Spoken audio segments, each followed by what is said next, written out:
Hi welcome back. അപ്പോൾ നമുക്കിന്ന് habit number 4 നോക്കാം. അപ്പോൾ ഹാബിറ്റ് നമ്പർ 1ഉം 2ഉം 3ഉം നിങ്ങൾ കണ്ടിന്യൂ ചെയ്യുക. ഹാബിറ്റ് നമ്പർ 4 എന്ന് പറഞ്ഞാൽ പ്രയോറിറ്റൈസ് യുവർ സ്ലീപ്പ് എന്നാണ്. എന്ന് പറഞ്ഞാൽ നിങ്ങളുടെ ഉറക്കം നല്ലതായിട്ട് ഫിക്സ് ചെയ്യുക. ഒരു 7 to 8 hours നിങ്ങൾ ഉറങ്ങാനായിട്ട് ശ്രമിക്കുക. മിനിമം 7 hours നിങ്ങൾ ഉറങ്ങിയിരിക്കണം. കാരണം നമ്മളുടെ ബോഡിക്ക് റെസ്റ്റ് ആവശ്യമാണ് അല്ലേ. അപ്പം നമ്മൾ കറക്റ്റ് ഒരു ടൈമിൽ നമ്മൾ ഉറങ്ങാനായിട്ട് ശ്രമിക്കുക.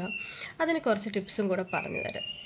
ഇപ്പം നിങ്ങൾ ഉറങ്ങുന്നതിന് മുമ്പ് ഒരു 1 hour അല്ലെങ്കിൽ 1.5 hour മുമ്പെങ്കിലും നിങ്ങൾ നിങ്ങളുടെ സ്ക്രീൻ ടൈം മാറ്റണം. എന്ന് പറഞ്ഞാൽ നിങ്ങൾ ഫോൺ കണ്ടുകൊണ്ടിരിക്കുകയാണെങ്കിൽ ഉറങ്ങാൻ കിടക്കുന്നതിന് ഒരു മണിക്കൂർ അല്ലെങ്കിൽ 1.5 മണിക്കൂർ മുമ്പ് നിങ്ങൾ ഫോൺ മാറ്റി വെക്കുക. ടി വി ആണെങ്കിൽ ടി വി ഓഫ് ചെയ്യുക. ആ ടൈമിൽ നിങ്ങൾക്ക് എന്ത് ചെയ്യുക, നിങ്ങളുടെ ഫാമിലിയുടെ കൂടെ നിങ്ങൾക്ക് സംസാരിക്കാം അല്ലെങ്കിൽ കുട്ടികളുടെ കൂടെ കളിക്കാം. അപ്പോൾ അവർക്കും ആ ഒരു ഫാമിലി അറ്റാച്ച്മെൻറ്റ് വരും. അല്ലാന്നുണ്ടെങ്കിൽ വായിക്കാൻ ഇഷ്ടമുള്ളവർക്കാണെങ്കിൽ ജസ്റ്റ് ഒന്ന് വായിക്കാം. പാട്ട് കേൾക്കാൻ ഇഷ്ടമുള്ളവർക്കാണെങ്കിൽ ജസ്റ്റ് പാട്ട് വെച്ച് കേൾക്കുക. അത് കാണരുത്, പാട്ട് വെച്ച് പാട്ട് കേൾക്കുക, ഹെഡ്സെറ്റ് വെച്ചിട്ടൊക്കെ പാട്ട് കേൾക്കുക.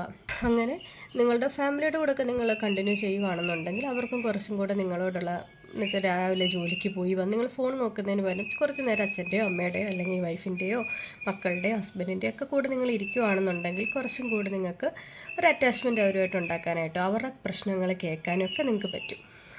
ഇനിയും അതേപോലെ നിങ്ങളിപ്പോൾ കണ്ണടച്ച് ഡിം ലൈറ്റിൽ ഇപ്പോൾ നിങ്ങൾക്ക് ഉറക്കം വരുന്നില്ല എന്നുണ്ടെങ്കിൽ നിങ്ങൾ എന്ത് ചെയ്യുക, ഡിം ലൈറ്റ് ഇട്ടുകൊണ്ട് കണ്ണടച്ച് കുറച്ച് നേരം കിടന്നു കഴിയുമ്പോൾ ഓട്ടോമാറ്റിക്കായിട്ട് നമുക്ക് ഉറക്കം വരും. 7 hours എന്ന് പറഞ്ഞാൽ നിങ്ങളിപ്പോൾ ഒരു 12 മണിക്ക് കിടക്കുന്ന ഒരാളാണെന്നുണ്ടെങ്കിൽ നിങ്ങൾ രാവിലെ 7 മണിക്ക് എണ്ണിക്കുക. എന്ന് വെച്ചാൽ ആ ഒരു 7 hours നിങ്ങൾക്ക് കറക്റ്റ് സ്ലീപ്പ് നിങ്ങൾക്ക് കിട്ടിയിരിക്കണം.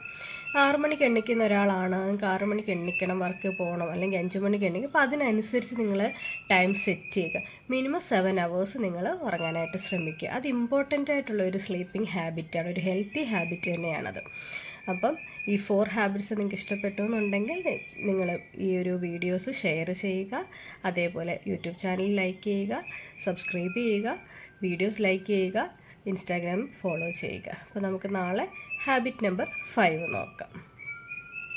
അങ്ങനെ നിങ്ങളുടെ ഫാമിലിയുടെ കൂടെയൊക്കെ നിങ്ങൾ കണ്ടിന്യൂ ചെയ്യുകയാണെന്നുണ്ടെങ്കിൽ അവർക്കും കുറച്ചും കൂടെ നിങ്ങളോടുള്ള എന്നുവെച്ചാൽ രാവിലെ ജോലിക്ക് പോയി വന്ന് നിങ്ങൾ ഫോൺ നോക്കുന്നതിന് പകരം കുറച്ച് നേരം അച്ഛൻ്റെയോ അമ്മയുടെയോ അല്ലെങ്കിൽ വൈഫിൻ്റെയോ മക്കളുടെയോ ഹസ്ബൻഡിൻ്റെയോ ഒക്കെ കൂടെ നിങ്ങൾ ഇരിക്കുകയാണെന്നുണ്ടെങ്കിൽ കുറച്ചും കൂടി നിങ്ങൾക്ക് ഒരു അറ്റാച്ച്മെൻറ്റ് അവരുമായിട്ട് ഉണ്ടാക്കാനായിട്ടോ അവരുടെ പ്രശ്നങ്ങൾ കേൾക്കാനും ഒക്കെ നിങ്ങൾക്ക് പറ്റും. ഇനിയും അതേപോലെ നിങ്ങളിപ്പോൾ കണ്ണടച്ച് ഡിം ലൈറ്റിൽ ഇപ്പോൾ നിങ്ങൾക്ക് ഉറക്കം വരുന്നില്ല എന്നുണ്ടെങ്കിൽ നിങ്ങൾ എന്ത് ചെയ്യുക, ഡിം ലൈറ്റ് ഇട്ടുകൊണ്ട് കണ്ണടച്ച് കുറച്ച് നേരം കിടന്നു കഴിയുമ്പോൾ ഓട്ടോമാറ്റിക്കായിട്ട് നമുക്ക് ഉറക്കം വരും. 7 hours എന്ന് പറഞ്ഞാൽ നിങ്ങളിപ്പോൾ ഒരു 12 മണിക്ക് കിടക്കുന്ന ഒരാളാണെന്നുണ്ടെങ്കിൽ നിങ്ങൾ രാവിലെ 7 മണിക്ക് എണ്ണിക്കുക. എന്ന് വെച്ചാൽ ആ ഒരു 7 hours നിങ്ങൾക്ക് കറക്റ്റ് സ്ലീപ്പ് നിങ്ങൾക്ക് കിട്ടിയിരിക്കണം. 6 മണിക്ക് എണ്ണിക്കുന്ന ഒരാളാണ്, നിങ്ങൾക്ക് 6 മണിക്ക് എണ്ണിക്കണം, വർക്ക് പോകണം, അല്ലെങ്കിൽ 5 മണിക്ക് എണ്ണിക്കും. അപ്പോൾ അതിനനുസരിച്ച് നിങ്ങൾ ടൈം സെറ്റ് ചെയ്യുക. മിനിമം 7 hours നിങ്ങൾ ഉറങ്ങാനായിട്ട് ശ്രമിക്കുക. അത് ഇമ്പോർട്ടൻ്റ് ആയിട്ടുള്ള ഒരു സ്ലീപ്പിംഗ് ഹാബിറ്റാണ്, ഒരു ഹെൽത്തി ഹാബിറ്റ് തന്നെയാണത്. അപ്പം ഈ 4 ഹാബിറ്റ്സ് നിങ്ങൾക്ക് ഇഷ്ടപ്പെട്ടു എന്നുണ്ടെങ്കിൽ നിങ്ങൾ ഈ ഒരു വീഡിയോസ് ഷെയർ ചെയ്യുക. അതേപോലെ യൂട്യൂബ് ചാനൽ ലൈക്ക് ചെയ്യുക, സബ്സ്ക്രൈബ് ചെയ്യുക, വീഡിയോസ് ലൈക്ക് ചെയ്യുക, ഇൻസ്റ്റാഗ്രാം ഫോളോ ചെയ്യുക. അപ്പോൾ നമുക്ക് നാളെ ഹാബിറ്റ് നമ്പർ 5 നോക്കാം.